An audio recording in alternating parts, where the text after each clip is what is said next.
இந்த முதல் ஞாயிற்றுக்கிழமையிலே செப்டம்பர் 2016 முதல் ஞாயிற்றுக்கிழமையிலே கர்த்தர் சொல்லுகிறார், இதை நான் முதல் ஆசீர்வாதமாக நான் உங்களுக்கு கொடுக்கிறேன்.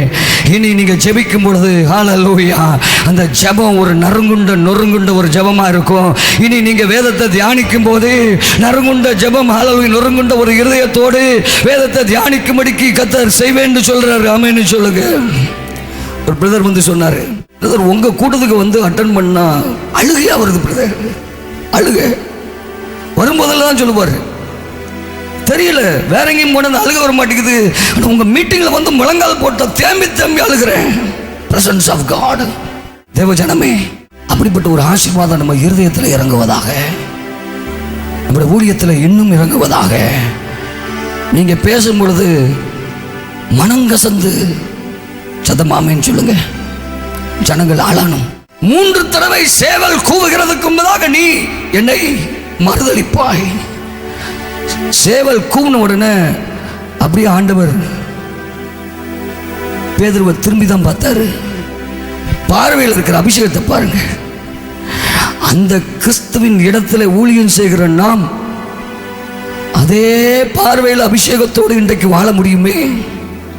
அன்றைக்கு பேதுருவை திரும்பி பார்த்த மாத்தத்தில் அவன் அழுகிறான், தேம்பி அழுகிறான், மனங்கசந்து அழுகிறான். ஆண்டவரே மறுதளிச்சுட்டேன். இன்னைக்கு எத்தனை பேரை பார்க்கிறோம், பார்த்தாலும் அப்படியே போறாங்களே.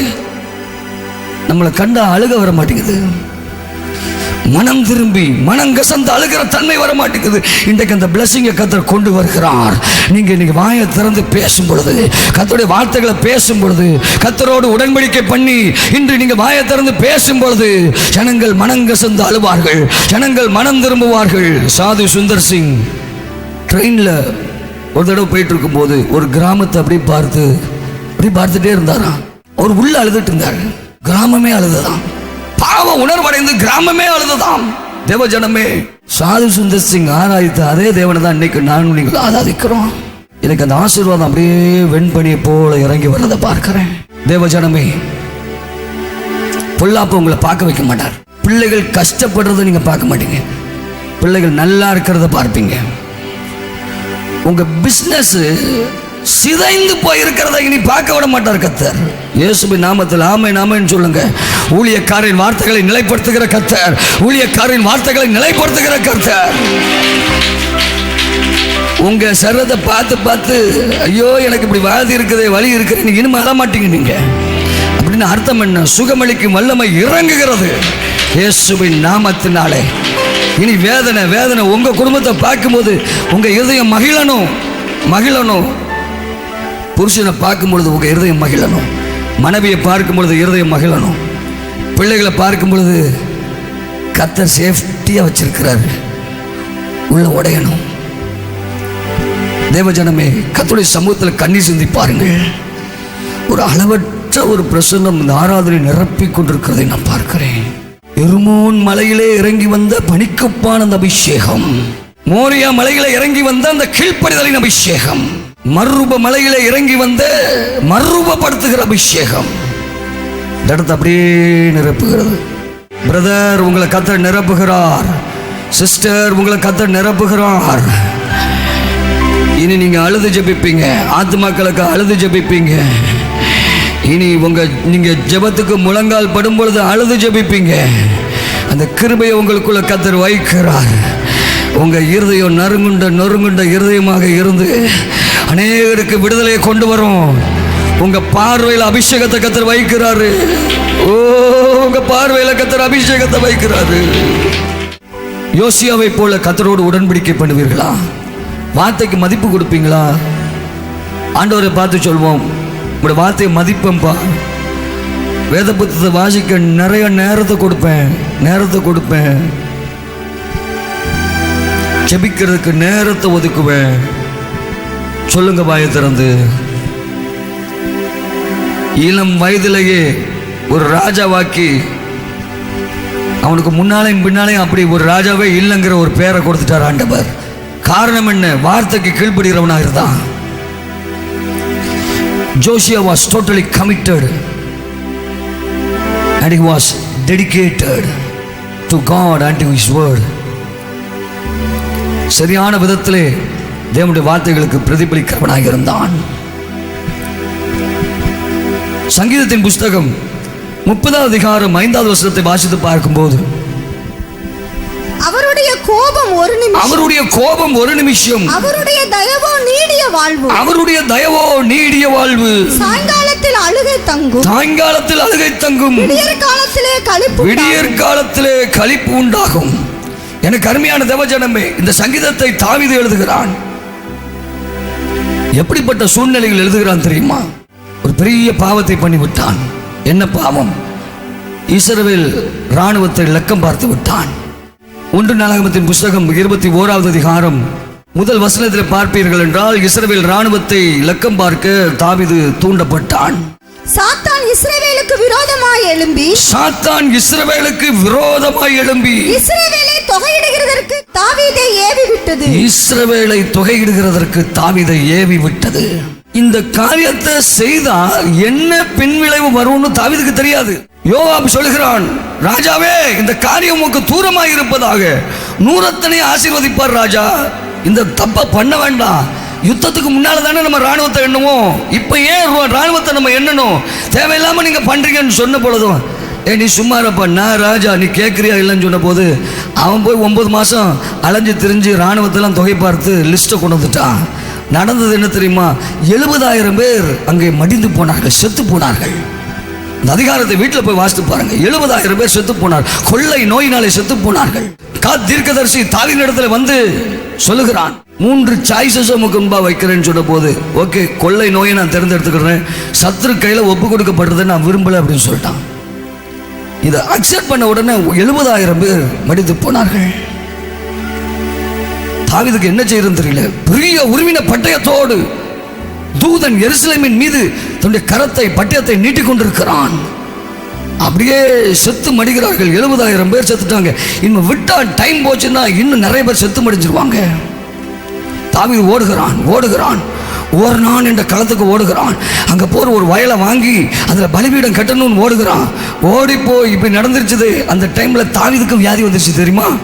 இந்த பாவத்தை செஞ்சதுனால, சாத்தானுடைய சத்தத்தை கேட்டு இந்த காரியத்தை செஞ்சதுனால தாவீதுக்கும் வியாதி, ஜனங்களும் வியாதியில மரித்து கொண்டிருக்கிறார்கள், கொள்ளை நோயிலே.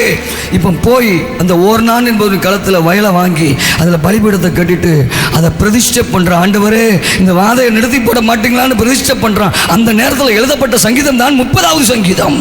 அதுல பாத்தீங்கன்னா கிரக பிரதிஷ்டை ஆகிய சங்கீதம் ஒன்று போடப்பட்டிருக்கும். கிரக பிரதிஷ்டை என்ன பிரதிஷ்டை? பலிபீடத்தின் பிரதிஷ்டை. வேகமா பலிபீடத்தை பிரதிஷ்டை பண்ணி, ஆண்டவரே நான் பலியிடுகிறேன்னு சொல்லி பலியிட்டு அந்த வாதையை நிறுத்துகிறான். தேவ ஜனமே, அந்த நேரத்தில் தான் அவன் சொல்றான், அவருடைய கோபம் 1 நிமிஷம். கோபப்பட்டார் ஆண்டவர். அது 1 நிமிஷம் தான், அதை தாங்க முடியலையே. 70,000 பேர் காலி ஆயிட்டாங்களே, 70,000 பேர் லைஃப் போயிடுச்சு.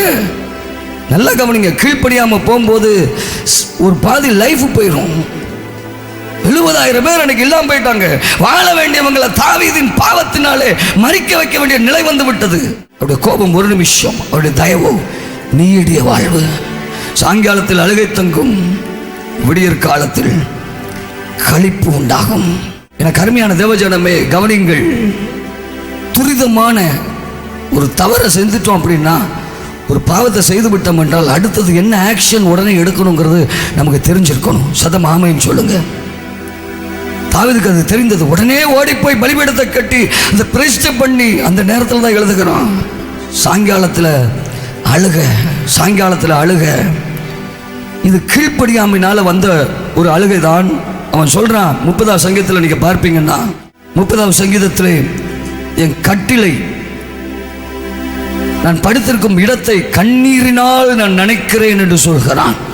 சங்கீதம் 30வது அதிகாரம் அதில் நீங்கள் வாசித்து பார்க்கும்போது, அவன் கண்ணீரினால் தன்னுடைய இருப்பிடங்கள் எல்லாம் நினைக்க வேண்டிய நிலைகள் எல்லாம் வந்தது. அதை இன்னொரு சங்கீதத்திலும் அவன் எழுதுகிறான். எனக்கு அருமையான தேவஜனமே, நான் எந்த காரியத்தை சொல்ல வருகிறேன்? செய்யப்பட்ட சில பாவங்களுக்கு சில நடவடிக்கைகளை நீங்க எடுக்காததுனால சிலர் பெரிய சிக்கலுக்குள்ள இருக்கிறீங்க. அதை என் ஆவியில் நான் பார்க்கிறேன். செய்யப்பட்ட சில தவறுகள், செய்யப்பட்ட சில பாவங்கள், அக்கிரமங்கள், மீறுதல்கள், இது ஆண்டவர் கண்டுகிட மாட்டார்னு சொல்லி ஒதுக்கி வச்சிருக்கிறீங்க. தாவீதுக்கான வெளிப்படுத்தப்பட்டு விட்டது. 70,000 பேர் சாகுறாங்க, அப்படின்னு ஒன்று பலிபீடத்தை கட்டி பிரதிஷ்டை பண்ணி பலியிட்டு அந்த வாதையை நிறுத்துகிற அளவுக்கு அவனுக்கு வெளிச்சம் இருந்தது. ஆனால் அந்த வெளிச்சம் கூட நிறைய பேருக்கு இல்லை. பிரச்சனை தொடர்ந்து குடும்பத்தில் போய்கொண்டிருக்கிறது. அழிவின் கிரியைகள், வியாதிகள் போய்கொண்டிருக்கிறது. கர்த்தர் இப்பொழுது உங்களுக்கு அதை வெளிப்படுத்துவாராக. என்ன காரியத்தை செய்யணும்? ஆண்டோட சமூகத்தில் விழுந்து, ஆண்டவரை எந்த காரியத்திற்காக, அதெல்லாம் மறக்க பண்ணுறது சத்ரு. கட்டுகளில் மறந்து போகும், செஞ்ச பாவமே மறந்து போகும். நினைவில் இருந்தால் தான் அதை அறிக்கை பண்ண முடியும். அறிக்கை செய்த பாவத்தை தான் கர்த்தர் மன்னிப்பான். அப்போ தான் பாவத்தோடு இணைக்கப்பட்ட சாபங்கள் முறிக்கப்படும். அப்படி என்றால் நம்ம செஞ்ச பாவத்தை மறக்கிறது பெரிய சாபம். ஆனால் செய்யப்பட்ட குற்றங்களை எல்லாம் இன்றைக்கு கர்த்தர் நமக்கு நினைப்பூட்டுகிறார். மனம் திரும்புவதற்கு, சத்தம் ஆமென் சொல்லுவோமா? அழிவுகளை நிறுத்துவதற்கு, உங்கள் பிஸ்னஸில் உள்ள அழிவை நிறுத்துவதற்கு இன்றைக்கு தாவீதை போல நீங்கள் பலிபீடம் கட்டியாக வேண்டும். ஓ, தாவீதை போல உங்கள் குடும்பத்தின் அழிவை நிறுத்துவதற்கு, உங்கள் பிள்ளைகளின் அழிவை நிறுத்துவதற்கு, பாளையத்தின் அழிவை நிறுத்துவதற்கு, சத்தம் ஆமென் சொல்லுவோமா? தாவீதும் வியாதிப்பட்டு போதும்னு ஆகிப்போச்சு அவனுக்கு. தேவையில்லாம யோவாபும் சொன்னானே, சிலர் தடுத்தும் அந்த காரியத்தை செய்தீங்கல்ல, அதனால தான் இந்த அழிவு.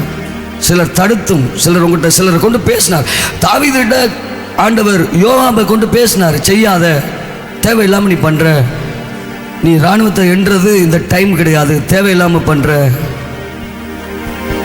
சில காரியங்களில், குடும்பத்தில், தொழிலில், சமுதாயத்தில் இஷ்டத்துக்கு நடக்கிறோம், கவனித்து நடக்கவில்லை. நடைகளை கர்த்தர் கவனிக்கிறார். நம்முடைய நடைகள் உறுதிப்படுத்தப்படுவதற்கு நம்முடைய நடைகளின் மீது நமது கவனம் இருக்க வேண்டும். எனக்கு அருமையான தேவஜனமே, சின்ன காரியம் தானே, இதனால என்ன இருக்கு, சின்ன பொய் தானே நான் சொன்னேன். இல்லை, இன்றைக்கு ஆண்டுடைய சமூகத்திலே அழுவோம், இன்றைக்கு அழுவோம், விண்ணப்பத்தை கேட்பார். கர்த்தருடைய வாக்கு தத்தம் அதுதான். என்ன வார்த்தை? நீ என் முன்பாக அழுதபடியினாலே, நீ உன்னை தாழ்த்தி என்னை அழுதபடியினாலே நானும் உன் விண்ணப்பத்தை கேட்டேன். இன்றைக்கு ஆண்டவர் இருதயத்தை தான் கிழிக்க விரும்புகிறான். ஆசாரியனும் இல்கியா ஆசாரியனும் இருதயத்தை கிழித்தான். யோசியாவும் இருதயத்தை கிழித்துக் கொண்டு மனம் திரும்பினான். இஸ்ரவேல் ஜனங்களும் இருதயத்தை கிழித்துக் கொண்டு, இந்த ஒரு ஆழமான அனுபவம் நமக்குள்ளே உண்டாவதாக. இருதயத்தை கிழித்துக் கொண்டு உண்டாகிற மனம் திரும்புதல், இருதயத்தை கிழித்துக் கொண்டு உண்டாகிற மனம் திரும்புதல், இப்படிப்பட்ட மனம் திரும்புதல் இந்த இந்தியாவில் உள்ள ஒவ்வொரு தேவனுடைய ஜனங்களுக்கும், தேவனுடைய ஊழியக்காரர்களுக்கும் உண்டாகும் என்றால், இந்த இந்திய தேசத்தில் உடனே ஒரு எழுப்புதல் வரும். சதம் ஆமென் சொல்லுங்க. ஆயிரங்கள், லட்சங்களிலே, கோடிகளிலே ஜனங்கள் ரட்சிக்கப்படுவார்கள். அப்போஸ்தலர் நாட்களைப் போல ஜனங்கள் ரட்சிக்கப்படுவார்கள். தேவஜனமே, இதை கர்த்தர் நம்மை நம்பி இருக்கிறார். என்னை கர்த்தர் உண்மை உள்ளவன் என்று எண்ணினபடினாலே இந்த ஊழியத்தை கர்த்தர் என் கையில் கொடுத்தாருன்னு சொல்றாரு. உண்மை உள்ளவன் என்று எண்ணி உங்க கையில் கர்த்தர் சில கிருபைகளை கொடுத்திருக்கிறாரு, சில வரங்களை கொடுத்திருக்கிறாரு, சில தரிசனங்களை கர்த்தர் உங்களுக்கு கொடுத்திருக்கிறாரு. அதை அவமதிக்காதீங்க. உங்க மேல வைக்கப்பட்ட அந்த கிருபைகள், அந்த வரங்கள், ஊழியங்கள், அந்த தாளந்துகள், அந்த திறமைகள், ஹல்லேலூயா, கர்த்தரால் கொடுக்கப்பட்டது. ஊழியத்தை கட்டி எழுப்ப, ஒரு வேலை செய்து கொண்டே ஊழியத்தை கட்டி எழுப்ப, பிசினஸ் பண்ணிக்கொண்டே ஊழியத்தை கட்டி எழுப்ப. எனக்கு தேவனுடைய பிரசன்னத்தை அளவில்லாமல் பார்க்கிறேன். தாவீது புலம்புகிறான். சங்கீதம் 30:11 என் புலம்பல் என்று சொல்கிறான். எனக்கு அருமையான தேவஜனமே, இன்றைக்கு ஆண்டுடைய சமூகத்திலே அர்த்தமுள்ள ஒரு புலம்பலை புலம்பி இன்றைக்கு மனம் திரும்புவோம் என்றால், நிச்சயமாக நான் சொல்கிறேன், இன்றைக்கு ஒரு பெரிய விடுதலை. விண்ணப்பம் கேட்கப்படுகிறது.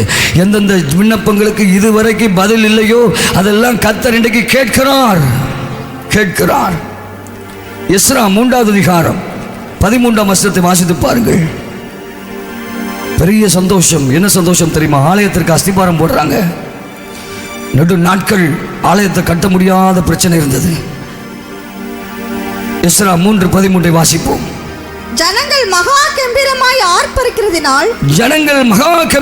ஆர்ப்பரிக்கிறதினால் அவர்கள் சத்தம் வெகு தூரம் கேட்கப்பட்டது.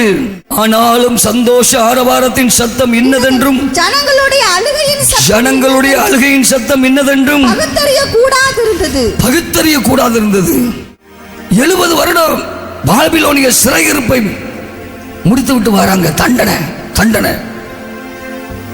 நல்ல ஆலயத்தில், நல்ல ஆராதிக்கிற இடம், ஆலயம், நல்ல சூழ்நிலை எருசலேமில் இருந்தது. ஆனால் கர்த்தரை விட்டுட்டு, கர்த்தருடைய வார்த்தைகளுக்கு கீழ்ப்படியாமல் போனதுனால சத்துருக்கள் கையில் கர்த்தர் விட்டு போட்டா பாபிலோனுக்கு சிறைபிடிக்கப்பட்டு 70 வருடங்கள் கொண்டு போனார்கள். அங்கே போனால் பாபிலோனில் ஆலயம் கிடையாது, அங்கே போனால் சரியான இருப்பிடம் கிடையாது, கர்த்தரை ஆராதிக்கிற வசதி இல்லை, கர்த்தரை ஆராதிக்கான இடம் இல்லை, நெருக்கம். எதுக்கு ஆராதிக்கிற, எதுக்கு பாட்டு பாடுற, இப்படிலாம் கேட்கிற கேள்விகள். அந்நிய தேசத்தில் போய் உட்கார்ந்து புலம்புகிறார்கள். பாபிலோனின் ஆறுகள் அருகே உட்கார்ந்து, ஆண்டவரே எருசலேம்ல எப்படி ஆராதித்தோம், எருசலேம் ஆலயம் இருக்கும்போது எப்படி ஆராதித்தோம், அதெல்லாம் அழிச்சிட்டாங்க சத்துரு, எப்போ நாங்கள் திரும்பி போவோம். அழுதாங்க. வாசித்த கிண்ணறங்கள் எல்லாம் அலறி செடிகளின் மேல் வைத்து விட்டு அழுதார்கள். ஆனால் 70 வருட சிறையிருப்புக்கு பிறகு செருபாபேலின் தலைமையிலே அங்கே எல்லாரும் வந்து எருசலேமில் வந்து அடைந்த போது ஆலயத்திற்கு பிரதிஷ்டை போடுகிற வாசல்களை கர்த்தர் திறந்தார். எஸ்ரா 3:12 வாசிக்கிறேன், கவனிகள். முந்தின ஆலயத்தை கட்டியிருந்த முதிர் வயதான ஆசாரியர்களும் லேவியர்களும் பிதாக்களின் வம்சத்தின் தலைவர்களும் அநேகர் இந்த ஆலயத்திற்கு தங்கள் கண்களுக்கு முன்பாக அஸ்திபாரம் போடப்படுகிறதை கண்டபோது மகா சத்தமிட்டு அழுதார்கள். வேறே அநேகம் பேரோ கம்பீரமாய் சந்தோஷித்து ஆர்ப்பரித்தார்கள். தேவ ஜனமே, இப்படி ஒரு ஆர்ப்பரிக்கிற நாள் உங்க குடும்பத்தில் வருகிறது. நிறைய காரியங்களை கட்டி எழுப்ப முடியாம, நிறைய காரியங்களுக்கு அஸ்திபாரம் போட முடியாம இருக்கிற காரியங்களுக்கு நீங்க அஸ்திபாரம் போடத்தக்கதான ஒரு நாள் ஹல்லேலூயா வந்தது. கர்த்தர் சொல்கிறார், வந்தது. உங்க பிள்ளைகள் வாழ்க்கைக்கு கர்த்தர் அஸ்திபாரம் போட்டு உங்க பிள்ளைகள் வாழ்க்கையை கட்டி எழுப்புகிற நாள் வந்தது.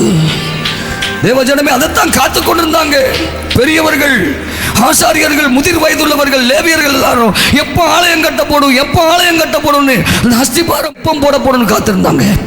ஜனங்கள் எல்லாரும் இந்த அஸ்திபாரம் போடப்படும் பொழுது கொஞ்சம் பேர் அழுகுறாங்க, கொஞ்சம் பேர் ஆர்ப்பரிக்கிறாங்க.